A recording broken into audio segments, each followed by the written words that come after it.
Hey there, good morning. Welcome back to my garden here in Western Oregon, Zone 8B. As you saw this morning, I was having some fun just kind of placing around some shrubs into this new lower garden that we've been putting in. I already had some foundation plants in that you saw me put in a few videos ago now. We have a crabapple, we have some viburnum, we have some butterfly bush. What else we put in? We put in a rose of Sharon.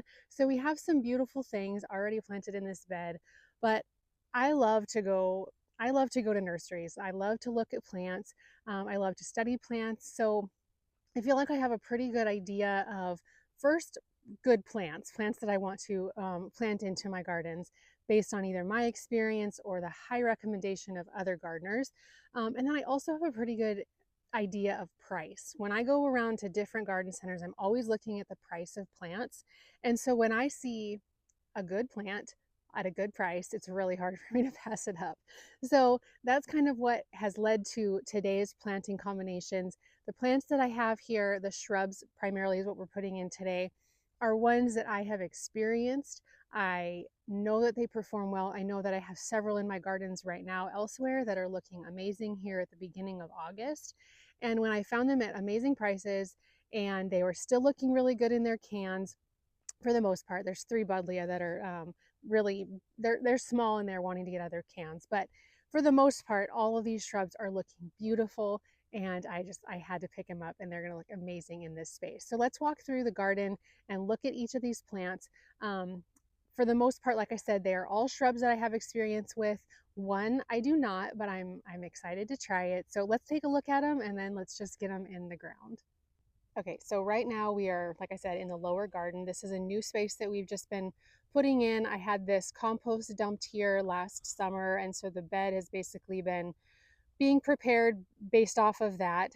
I weed whacked down the grass really far, and then they dumped the big huge load of compost. I whittled away at it over the last summer and into the fall and into this spring, covering up beds and stuff like that. And then it worked its way down to basically this height. I spread it out, edged it, weeded it, and basically created a new garden bed. So the idea was to be putting in basically plants that I was needing to divide and move out of other gardens because they were getting overgrown. But like I said, I have a really hard time passing up amazing plants when I go to garden centers. So that's basically what we have here. Pretty much everything in this bed so far I have gotten at discounted prices. Haven't paid full price at all for these, so it's been a really fun bed to put together and not too hard on my plant budget. So that's been fun. Anyway, so what we have, if you want to look back on some videos, we've just recently posted putting in the boxwood, like I said, some arborvitaes, the crabapple that you see right here in the middle, and some of these viburnums. We are just continuing to plow through with planting because right now it is early August and we are still, even in the 10-day, we have nothing above the 70s. So it is lovely weather to be planting. I'm still coming in and watering every day. As you can see, I do have the drip going in here right now. I'm really just watering almost every day new plants until they become established. So that'll be what I'll be doing for these guys. And yeah, so it's still just really a great time to be planting here in Western Oregon. Okay, so first of all, like I said, we're just gonna walk through and we're gonna look at these plants. So right here we have a lo and behold purple haze. Here's the tag for this guy.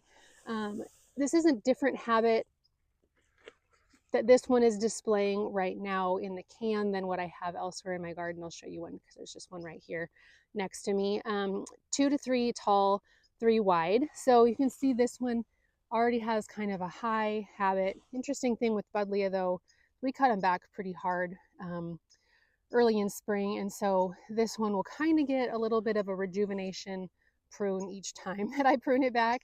So chances are it will look much more like this one, which is just right across the grass pathway. This is also a lo and behold purple haze, and you can see the beautiful, just really grayish green leaves on that. That one is still looking, it's just looking so good right now early in August, and you can see it's just starting to open up, getting ready to bloom.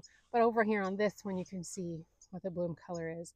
It's just one of my most favorites in the garden. So this one is going to be tucked in right here in between the viburnum that's right there and then this fluffy arb that's right here. Actually, this is a golden globe arbovita. And it'll be just tucked in right there, and I think it'll be an awesome contrast to these ones that are right down here. These are all Caryopteris. Gold Crest Bluebeard. This is a very standard variety. It's very, very easy to find. I have Caryopteris all throughout my garden, and I've had a little bit of a challenge with these ones coming back, but I do have several that have been in the ground for just a couple years, and they are doing beautifully. So I don't know if this is just a short-lived shrub slash perennial. These kind of can be, they do get woody, but they can kind of almost be treated as a perennial, meaning that you can cut them back pretty hard and they flush back beautifully. But these ones are a late bloomer. They have not yet started to bloom. Look, they're just starting to push open some of their blooms, but they're a very late shrub to push their foliage in the spring, and then they also bloom a lot later than other shrubs. So that's fun because we'll have that to look forward to after the butterfly bushes are blooming, and other perennials and stuff that I'll be putting in here are blooming. These ones will be kind of a late show to carry us through. And the reason that I was putting these ones here, this 3 in this line, is right in front of them. I really want to put in some Walker's Low catnip because that is what I have over here on this side. You can see they just really fill in this spot. I have a yellow accent, I guess, behind these ones too, though these ones are the Sunshine Ligustrum that are going to get considerably larger, so they won't always be swallowed up right here by the Nepeta, but I kind of wanted to match that look over here on this side, though I found these Caryopteris and I thought they would be fun to put in to this bed. So I'm going to swing you around and we'll just walk over here really quick to look at these Caryopteris that are in this garden, looking beautiful. Really, really nice and full. This is, I believe, the Proven Winners one. I'll have to put the name of this one up on the screen.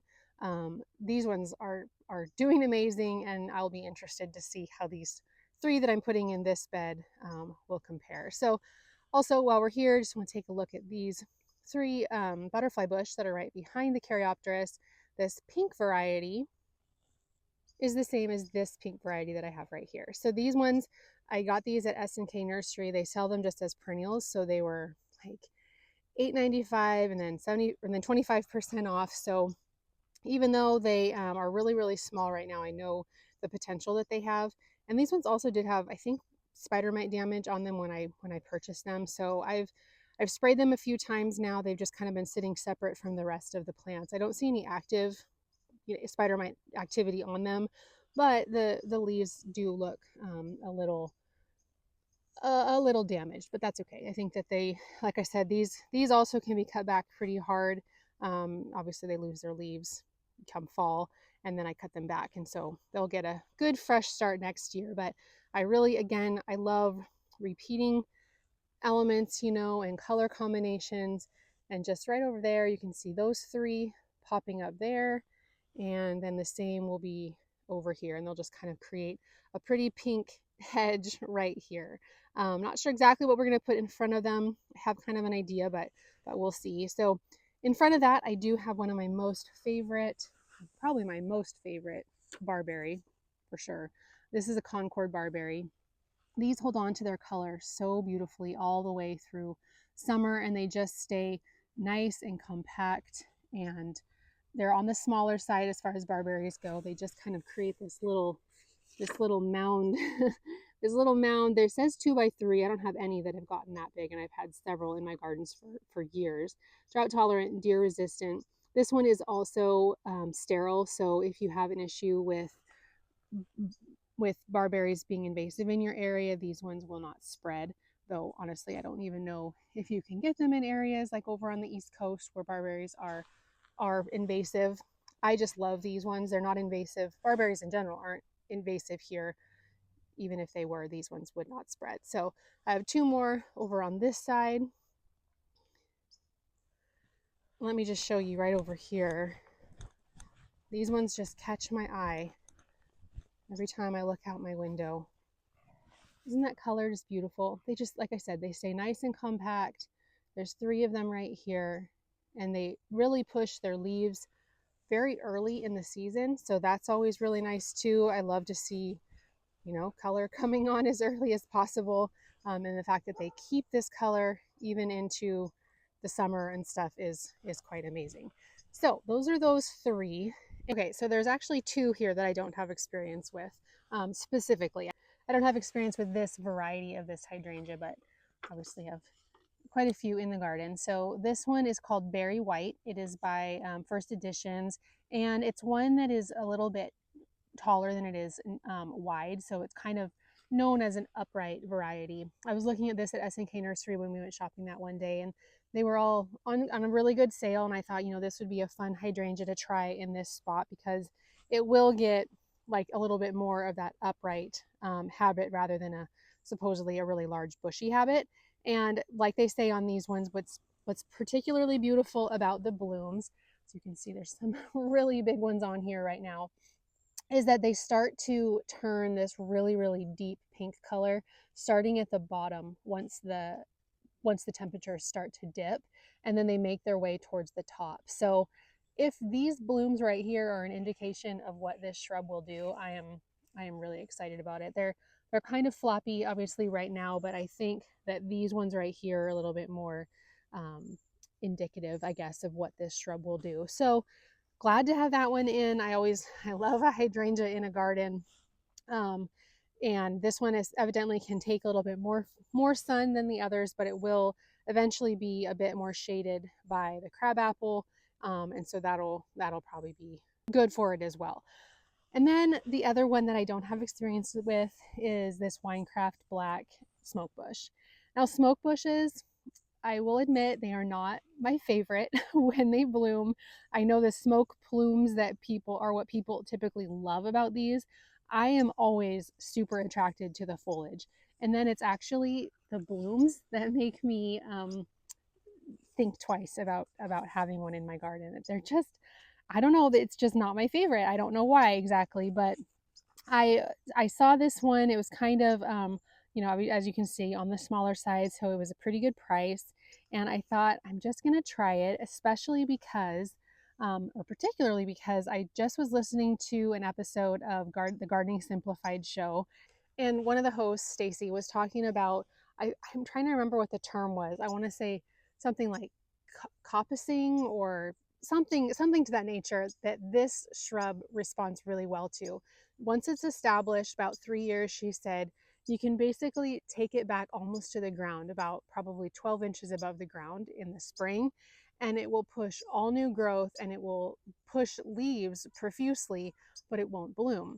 And so she was saying that is kind of what some people don't like to do because you'll miss out on the blooms, but it perked up my ears because I don't really like the blooms. So I was thinking that is definitely something that I will be trying once this plant is nicely established, because when you do that, you get even more of the foliage, which is what I like. So I'll look up the term and I'll link the episode down below what she was talking about.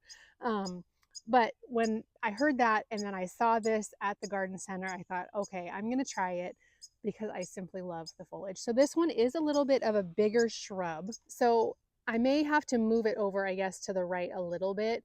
But if I do the method that Stacy was talking about, I don't think it will get as big as it says that it will. So I think it'll be fine there. I'm just going to plant it there and start it out, because also this crabapple, I'm going to be limbing it up as it gets taller. So this should just kind of fill in the space, I think, underneath the crabapple, and be just fine.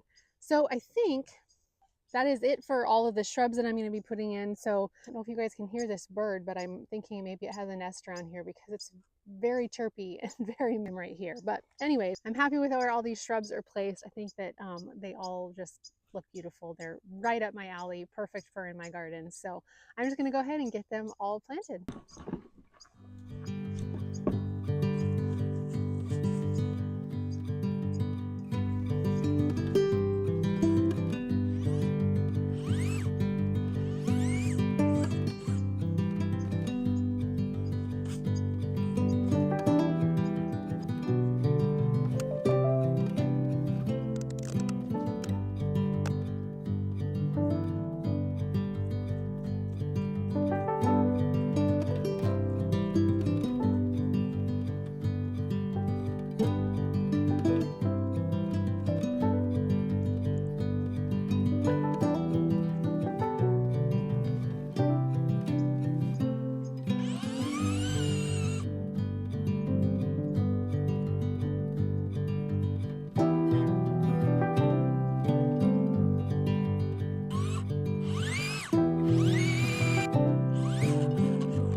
Okay, so everything is planted in and getting watered in as we speak. I just have a slow hose just kind of dripping to each plant as I've made my way around the bed. I've just kind of moved the hose as I've gone. The root balls for the most part were pretty saturated, but I'm just again trying to soak them in, settle in the soil around them so that there's no air pockets and things like that. So, and I'm finished none too soon because there is a bird that has been chirping at me. You can hear it. I don't know if it has a nest in this Hydrangea or what the deal is. And I know a lot of gardeners would probably say, oh, well, I'm not going to work in that area because obviously I'm upsetting the bird.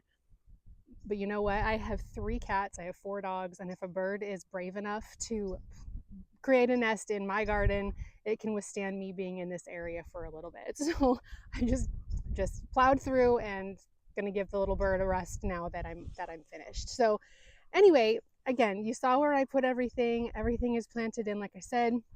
And it's just kind of as I've been planting, I've just been getting thoughts on what else I want to add in. So I'm just going to turn you around. We're going to take a quick look at where these plants are, and then I'm going to scoot on out of this space so that this bird can have a little rest for its vocal cords. All right, so obviously you can see the hose coming through there, and then also the drip line because I haven't gotten that buried in yet. But you can see right here on the front, the 3 Caryopteris looking beautiful and bright right here with plenty of room in front of them for the Nepeta that I'll be planting in.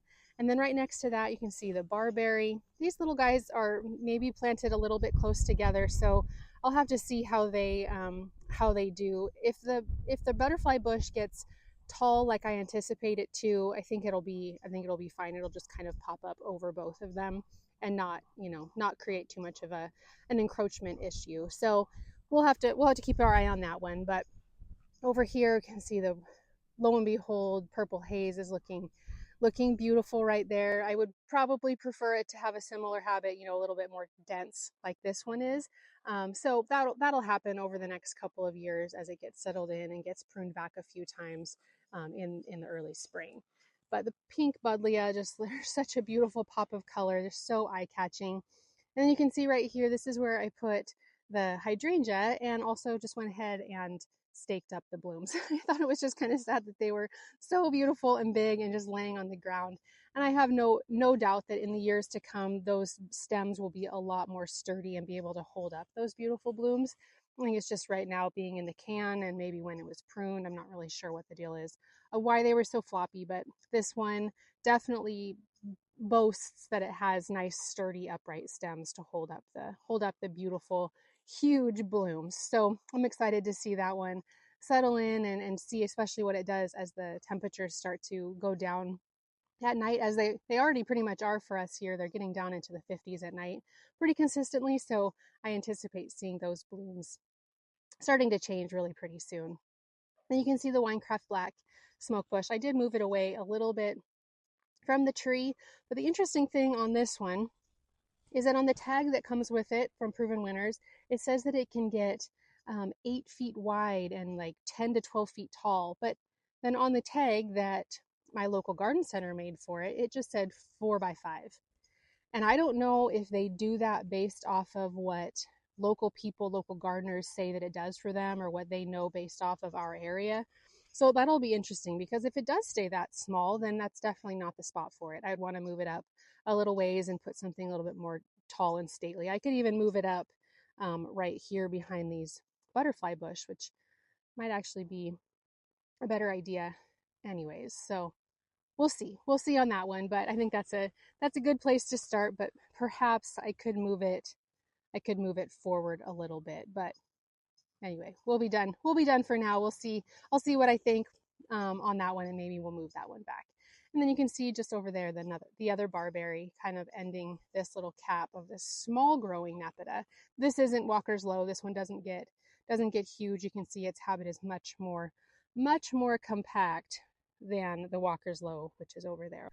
Super happy with where things are at for right now, and I'm thinking about where perennials are going to go, and I'm thinking about maybe some grasses. I think there would be really pretty. I think it'd be a really pretty spot right here for a grass, and then over on the other side, just kind of thinking it through as I'm planting in, what else would be a great addition to this garden bed. And as I'm planting into this spot, thinking about what I'm putting out here, I'm obviously thinking about deer pressure, obviously color and form, and what goes nicely together and what I have good success with, but also things that can withstand deer pressure, because this is on the outside of our yard. And if deer were to come in, they would probably come in from this direction because we're next to the hayfield, we're next to some woods. This is not typically where the dogs sleep. So if they were to come in, they'd probably come this direction. So I have to think about that. And so far, other than I think the viburnum, everything in this spot is pretty tolerant to deer pressure. Haven't really had much deer pressure though at all this year. I say it quietly, but I haven't had anything eaten on by deer, so I'm not really sure what's going on. If I had to guess, it's the presence of my dogs, because they're pretty rambunctious. But so far so good on that. I'm very, very thankful. But anyways, thinking about deer pressure, also thinking about water wise, as always, that's kind of what I think about every time I plant anything in, is if a plant is going to be water wise, drought tolerant, because we just don't get any rain really all through the summer here in Western Oregon. For some reason, we stay pretty dry. Nice and cool right now, but dry. So anyways, I hope you guys enjoy this video, seeing this garden continuing to grow, seeing things continuing to go into it. It's been really fun, obviously, to create a new bed. It's always exciting to see these beds come together. So anyway, hope you guys enjoyed it, and I hope you guys are having a great day, and we will see you in the next video. Bye.